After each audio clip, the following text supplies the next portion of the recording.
इस्लामाबाद में 2 रोज़ा overseas Pakistanis convention से आज वज़ीर आज़म शहबाज शरीफ और army chief general Syed Asim Munir खिताब करेंगे।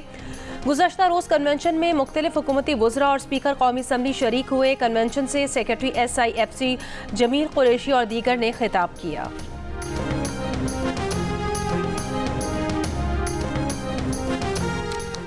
कराची के इलाके कोरंगी क्रीक में गड्ढे में लगने वाली आग 17 रोज़ बाद भी बुझ गई। गड्ढे से गैस का अखराज अब भी जारी, पानी उबलने का सिलसिला भी जारी। गहरी खुदाई के दौरान 29 मार्च को आग भड़क उठी थी।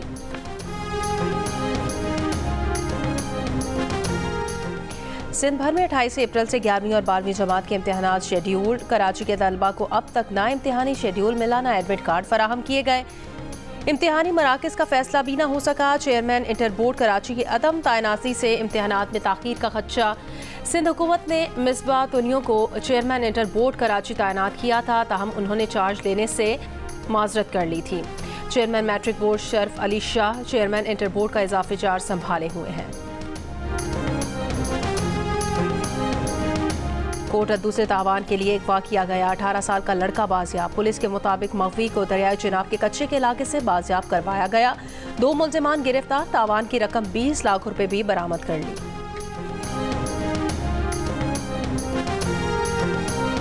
बनू के इलाके मीरा खेल में एक मकान पर दस्ती बम हमला, 1 शख्स जख्मी, 2 मुआशी हलाक, मुलजिमान फरार।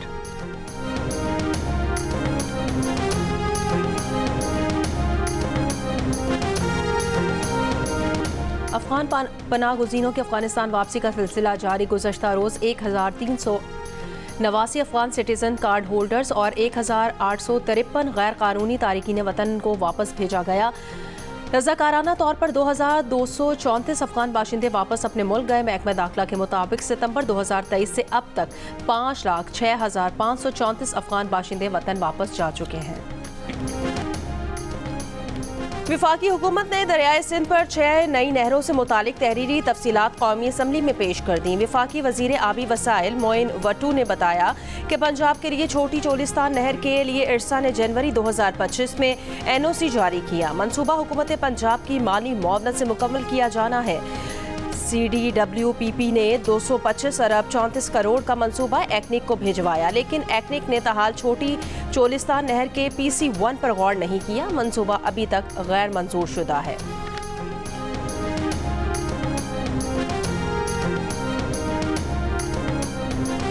तरसीलात ज़र का नया रिकॉर्ड। 1 माह में बैरून मुल्क पाकिस्तानियों की तरफ से भिजवाई जाने वाली रकूम पहली बार 4 अरब डॉलर्स की सतह अबूर कर गई। वज़ीर आज़म का इजहार तशक्कुर, कहा अपनी इन समेत और पूरी कौम को अपने मेहनत कश समंदर पार पाकिस्तानियों पर फ़ख्र है।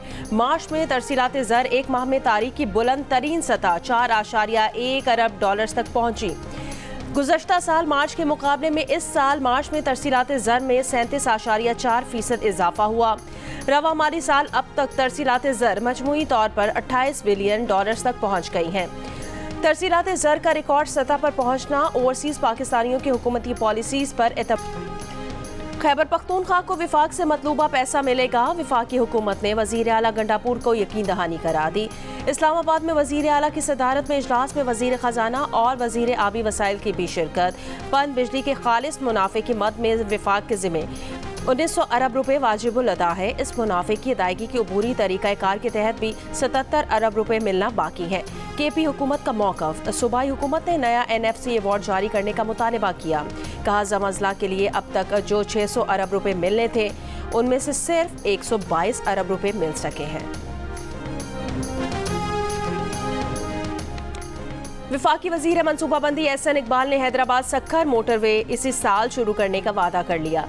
कराची हैदराबाद मोटरवे नए रास्ते पर बनाने की खुशखबरी भी सुना दी।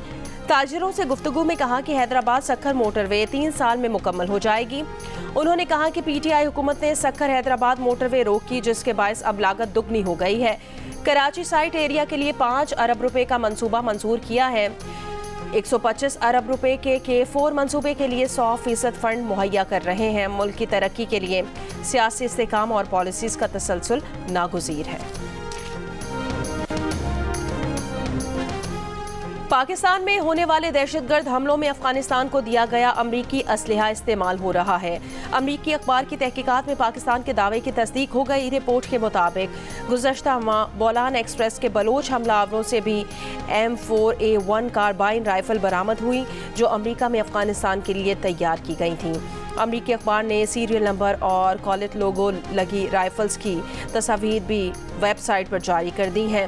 गुज़श्ता बरस मई में पाकिस्तानी हुकाम ने वाशिंगटन पोस्ट को दहशतगर्दों से मिलने वाले असलहे तक रसाई दी और कई माह की तहकीकात के बाद अमरीकी फ़ौज और पेंटागन ने तस्दीक की है कि पाकिस्तान से दहशतगर्दों से पकड़ा गया असलहा अमरीकी फ़ौज के अफगान फोर्सेस के दिए गए 63 हथियारों में शामिल था।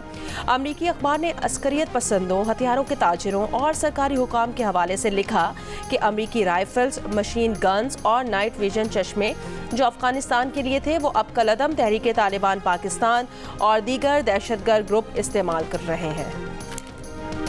पाकिस्तान के अवाम का रोज़े अव्वल से और हुकूमत पाकिस्तान का, हुकूमत वक्त का इस पर दो टोक मौक़िफ़ है कि हम मज़लूम फ़लस्तीनी भाइयों और बहनों के साथ खड़े हैं, खड़े रहेंगे और इस जुल्म और बर्बरियत की भरपूर अंदाज में मज़म्मत भी करते हैं। रिलीफ़ के हवाले से जो हमसे बन पाया और जो बन पा रहा है वो हम कर रहे हैं। इसके अलावा अगर कोई इंटरनेशनल लेवल पे बैनुल-अक़वामी कानून के तहत जो भी फ़ैसले होते हैं पीस कीपिंग के लिए, पाकिस्तान आपको सर-ए-फ़हरिस्त नज़र आएगा। गजा में इसराइली कत्लो गारत गिरी के खिलाफ करारदाद कौमी असम्बली में मुतफ़िक़ा तौर पर मंजूर। करारदाद में कहा गया कि ईवान जंगबंदी के बावजूद इसराइली बमबारी की शदीद मज़म्मत करता है। ईवान इसराइली अफवाज के फौरी इनखला का मुतालबा करता है। वफाकी वज़ीर क़ानून आज़म नज़ीर तारण ने कहा, पाकिस्तानी अवाम और हुकूमत वक्त मज़लूम फ़लस्तीनियों के साथ खड़े हैं। अगर आलमी सतह पर बैनुल-अक़वामी कानून के तहत पीस कीपिंग के लिए कोई फ़ैसला होता है तो पाकिस्तान सर-ए-फ़हरिस्त नज़र आएगा। वज़ीर इत्तलात अताउल्लाह तारण ने कहा, फ़लस्तीन के मामले पर हम सब मुत्तहिद हैं। फ़लस्तीन के मामले पर हमें सियासत से गुरेज करना चाहिए। हम इसराइल को ना मानते हैं और ना तस्लीम करते हैं। पाकिस्तान का मौक़िफ़ है कि इसराइल जंगी जराइम का मुर्तकिब हो रहा है। चेयरमैन तहरीक इंसाफ बैरिस्टर गौहर अली खान ने कहा, गजा में मलबा हटाने के लिए भी 20 साल लगेंगे।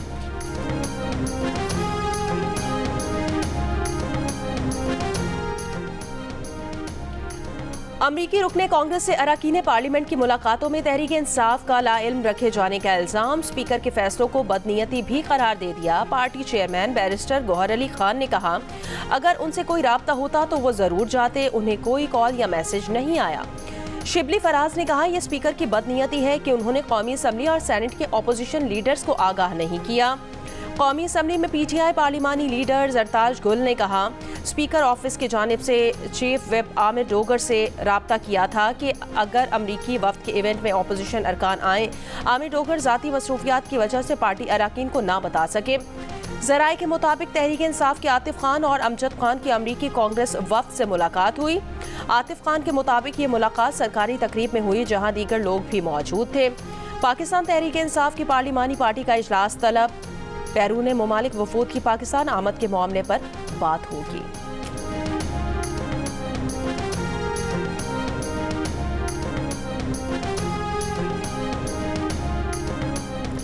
चीन पर टैरिफ का नफाज मजाक नहीं। चीनी वजीर तिजारत के ट्रंप के टैरिफ को मजाक कहने पर अमरीकी वजीर ख़जाना का रद्द अमल।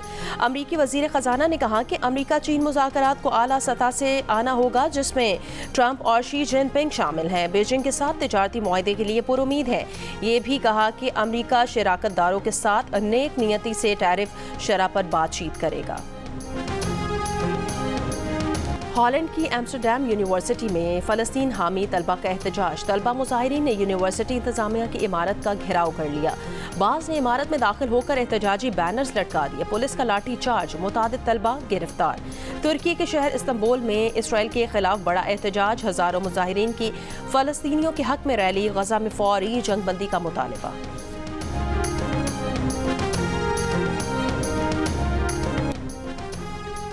अमरीकी वज़ीर ख़ारजा की तुर्क हम मनसब से फ़ोन पर गुफ्तगू। मार्को रूबियो ने कहा कि ईरान और उसके प्रॉक्सीज से इलाकाई सलामती और इस्तेहकाम को ख़तरा है। अमरीका तुर्की का इंसदाद दहशतगर्दी ताउन की अहमियत और नेटो को मजबूत करने पर इत्तफ़ाक़। ट्रंप इंतजामिया ने महकमा खारजा की फंडिंग तकरीबन निस्फ कटौती करने पर गौर शुरू कर दिया। अमरीकी मीडिया का दावा है महकमा खारजा के फंड में 27 अरब डॉलर्स यानी 48% कटौती की तजवीज़ पेश की गई है। आलमी अमन मिशन के लिए फंडिंग में मुकम्मल कटौती की तजवीज़ है। अक़वाम मुत्तहिदा, नेटो और 20 दीगर तंजीमों की फंडिंग खत्म करने की तजवीज़ भी पेश।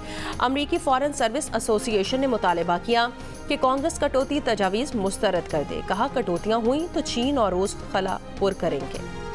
और आज सजेगा PSL सीजन 10 का मेला कराची में। लाहौर कलंदर्स का मैच होगा कराची किंग्स से। मैच नेशनल स्टेडियम कराची में रात 8 बजे शुरू होगा।